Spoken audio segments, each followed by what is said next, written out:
Hello students, this is Gayatri. Welcome back in other video of class 10 maths. और आज हम करेंगे मैथ्स की वर्कशीट नंबर 27 और इस वर्कशीट का टॉपिक है कोऑर्डिनेट ज्योमेट्री सेक्शन फॉर्मूला।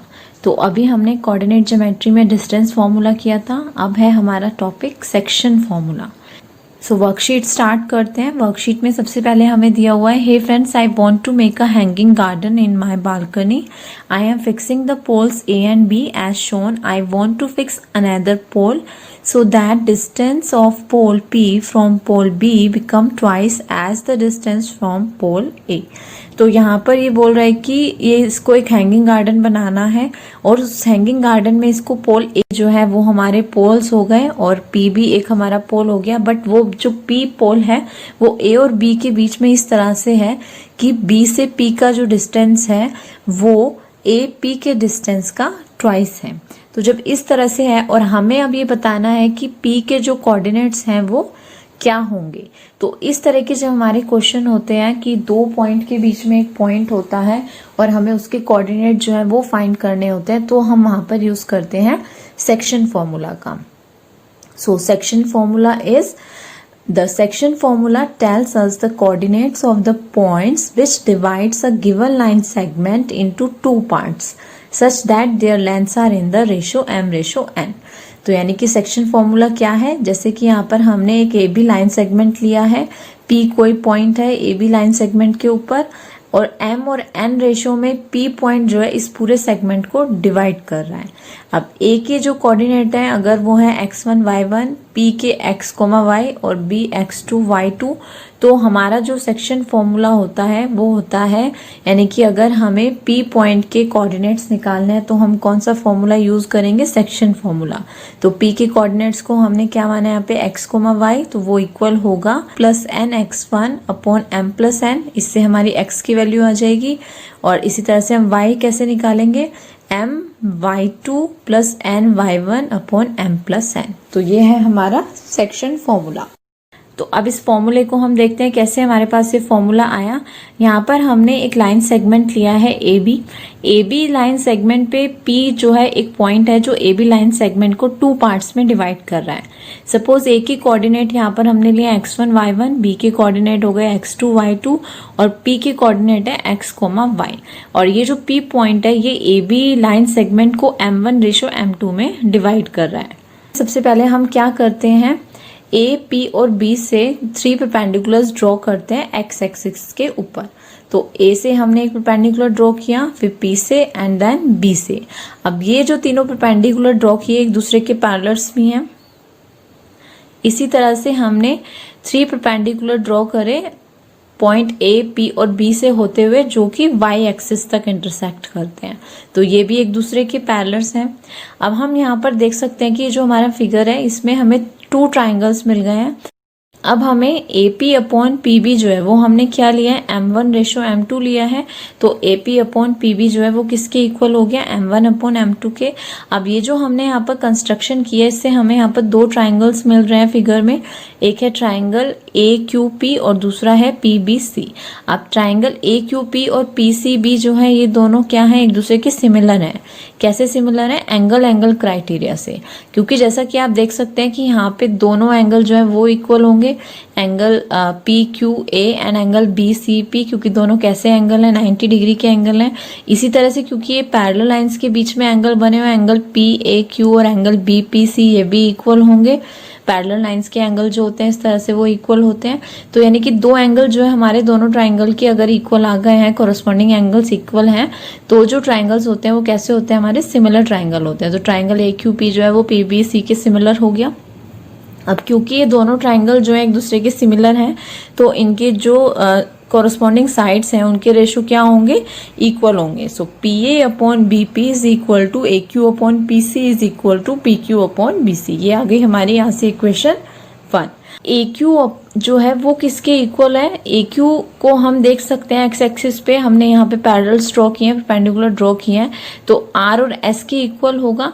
और आर एस जो है उसको हम कैसे निकालते हैं, तो आर एस को हम कैसे निकाल सकते हैं, जब हम ओ एस में से ओ आर माइनस कर देंगे तो हमारे पास क्या आएगा, आर एस आ जाएगा। अब सपोज एस जो है वो है हमारा, उसके पॉइंट्स क्या होंगे, एक्स एक्सिस पे है तो उसके कोऑर्डिनेट होंगे x, 0 और r के कोऑर्डिनेट होंगे x1, 0 और t के हम मान लेते हैं x2, 0। अब हमें निकालना है AQ, तो AQ किसके इक्वल हो गया, RS के, और RS की वैल्यू हम कैसे निकाल रहे हैं, OS में से OR को माइनस करके, यानी x में से OS कितना यूनिट है, x यूनिट है, x यूनिट में से हम XY को माइनस कर देंगे तो हमारे पास क्या आ जाएगा, AQ आ जाएगा। तो हमने क्या किया, x माइनस x1 कर दिया यहाँ पे। इसी तरह से हम PC निकाल लेंगे, PC इक्वल टू ST होगा, और ST को हम क्या लिख सकते हैं, OT माइनस OS। OT में से OS माइनस करेंगे तो OT हमने कितना लिया, x2 माइनस x। अब इसी तरह से हम PQ निकाल लेते हैं, PQ इज इक्वल टू होगा, PQ के पैरेलल हमने ड्रॉ किया। अब सपोज ये हो गए हमारे y1 एंड y2, तो जो PQ है वो इक्वल होगा PS माइनस QS के, तो वो आ जाएगा y माइनस y1। इसी तरह से BC निकाल लेंगे, BC इक्वल होगा BC इक्वल होगा BT माइनस CT के। सो BT में से CT माइनस करेंगे तो BT हमारा कितना है, y2 माइनस y। से हमारी AQ, PC, PQ और BC की वैल्यूज आ गई हैं। अब हमने स्टार्टिंग में लिया था कि AP अपॉन PB जो है वो इक्वल है M1 अपॉन M2 के। तो अब इक्वेशन फर्स्ट जो है उसमें AP अपॉन BP की जगह पे हम क्या रख देंगे, M1 अपॉन M2। नेक्स्ट वो इक्वल होता है AQ अपॉन PC के। इक्वेशन फर्स्ट में हमने लिया है AP upon BP is equal to AQ upon PC। तो AQ की वैल्यू हमारी क्या आई है, x माइनस x1, और PC की वैल्यू क्या आई है, x2 माइनस x। तो ये आ गया। और इसी तरह से PQ और BC की वैल्यूज क्या आई हैं, PQ आया y माइनस y1 और BC आया हमारा y2 माइनस y। तो अब ये वैल्यूज हमने इक्वेशन फर्स्ट में पुट कर दी, हम इनका क्रॉस मल्टीप्लाई कर लेते हैं। सो M1 को हम x2 माइनस x से मल्टीप्लाई करेंगे और M2 को x माइनस x1 से मल्टीप्लाई करेंगे तो हमारे पास आ जाएगा M1 x2 minus M1 x is equal to M2 x minus M2 x1। तो इधर से हम x वाली टर्म जो है वो एक तरफ ले लेते हैं, तो minus M1x minus M2x equal to M2x1 minus M1x2। अब हम इधर से x जो है वो कॉमन ले लेंगे तो हमारे पास आ जाएगा माइनस M1 माइनस M2, और इधर हमारा minus M2x1 minus M1x2। x equal to हमारा आ गया माइनस M2x1। अब ये जो है ब्रैकेट में मल्टीप्लाई में इधर आके डिवाइड में हो जाएगा, तो minus M2x1 minus M1x2 upon minus M1 minus M2। अब इधर हम माइनस से कॉमन ले लेंगे दोनों में ऊपर नीचे से, तो माइनस अगर हम कॉमन ले लेते हैं तो ये हो जाएगा M2x1 प्लस M1x2, क्योंकि माइनस हमने साइन बाहर कॉमन लिया है, अपॉन माइनस M1 में इनमें से भी माइनस कॉमन लेंगे तो नीचे रह जाएगा हमारा M1 प्लस M2। इसी तरह से अगर हम M1 अपॉन M2 की क्रॉस मल्टीप्लाई करेंगे y minus y1 upon y2 minus y से, तो हमारे पास आएगा M2y1 plus M1y2 upon M1 plus M2। तो ये जो हमारा फॉर्मूला आया ये क्या आया, सेक्शन फॉर्मूला। इसको हम लिख लेते हैं, यानी x के अगर हमें वैल्यू निकालनी है px, y में अगर हमें x पॉइंट निकालना है कितना होगा, तो हमारा फॉर्मूला होगा M2x1 plus M1x2 upon M1 plus M2। और y निकालने के लिए जो हमारा फॉर्मूला होगा वो होगा M2y1 plus M1y2 upon M1 plus M2। तो ये था हमारा सेक्शन फॉर्मूला।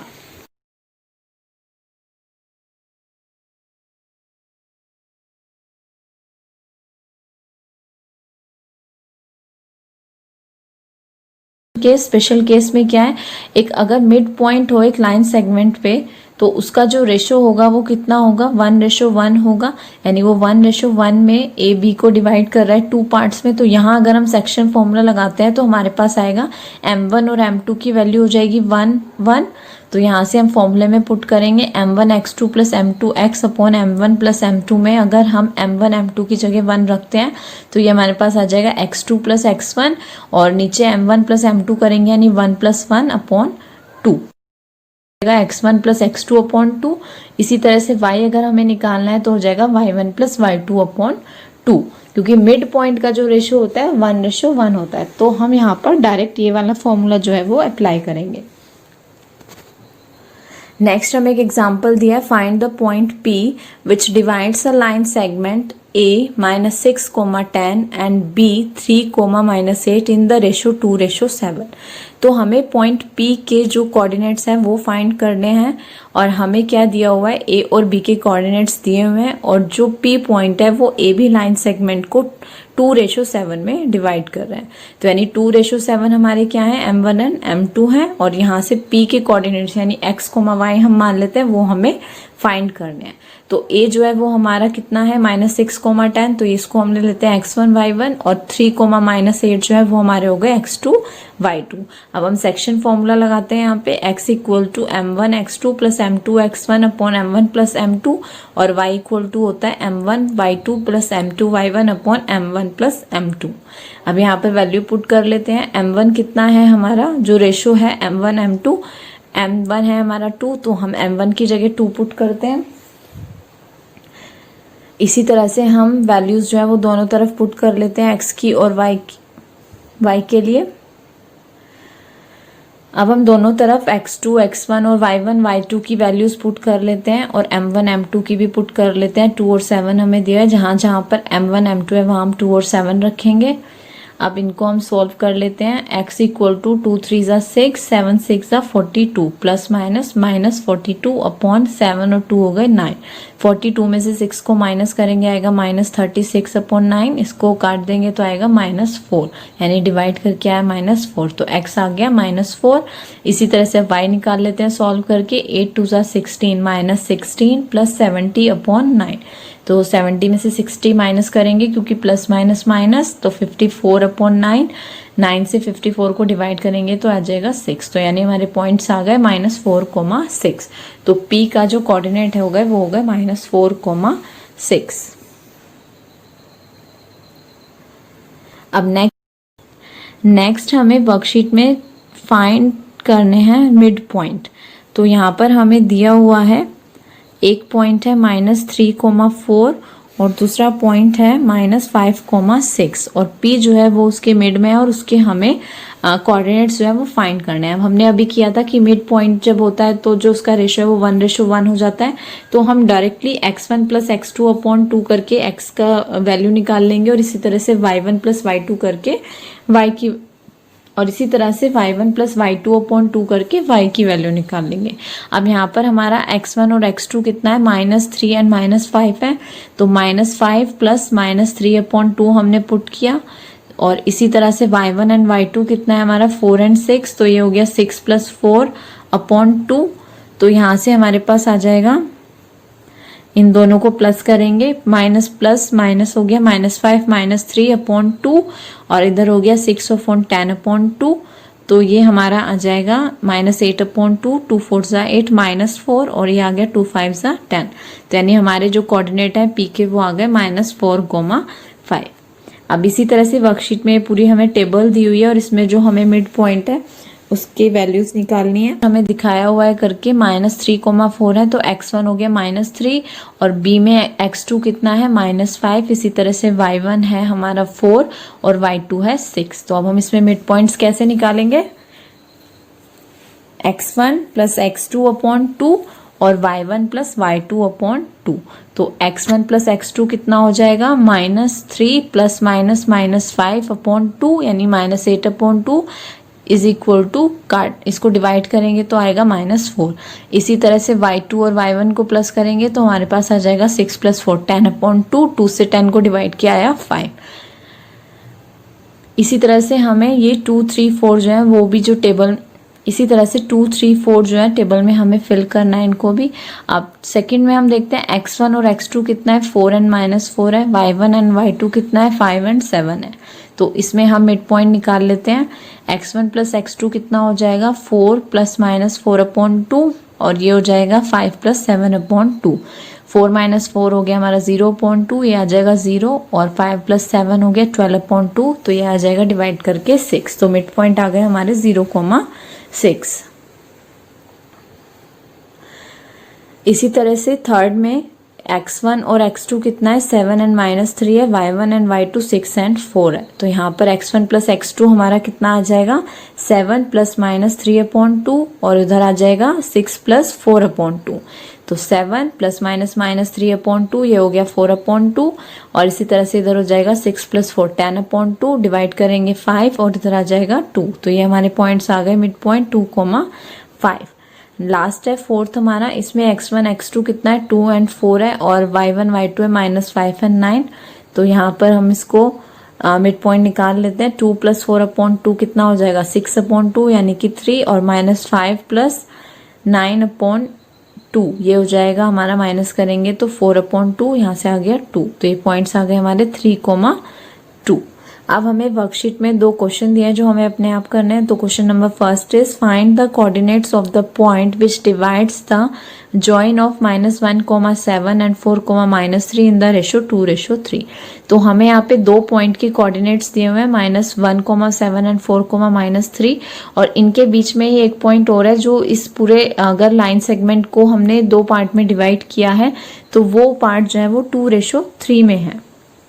यानी जो पॉइंट है उसकी हमें कोऑर्डिनेट निकालना है जो इन दोनों पॉइंट्स को 2:3 में डिवाइड करता है।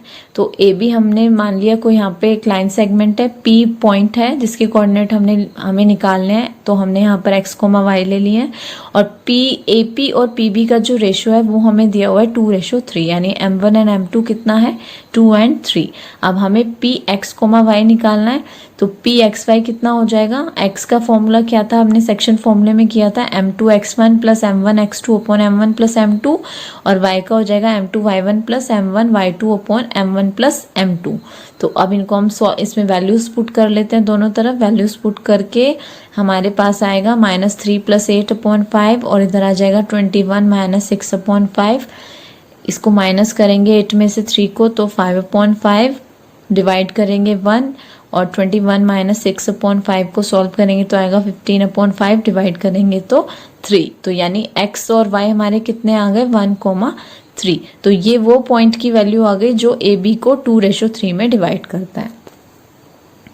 इसी तरह से क्वेश्चन नंबर सेकंड है find the ratio in which the line segment joining the points -3,10 and 6,-8 is divided by -1,6। अब यहाँ पर इस क्वेश्चन में हमें जो रेशो है वो फाइंड करना है और जो पॉइंट है बीच में यानी ए बी अगर कोई लाइन सेगमेंट है और पी कोई पॉइंट है ए बी लाइन के ऊपर उसके हमें कोऑर्डिनेट्स जो है वो दिए हुए हैं। यानी पी के कोऑर्डिनेट्स है -1।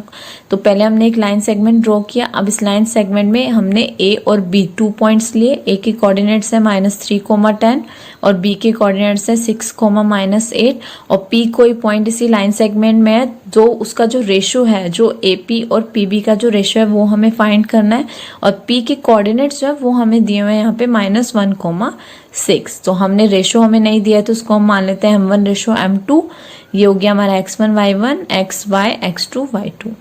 अब हम फॉर्मूला लिख लेते हैं, सेक्शन फॉर्मूला लिखकर और उसमें वैल्यू पुट कर लेते हैं।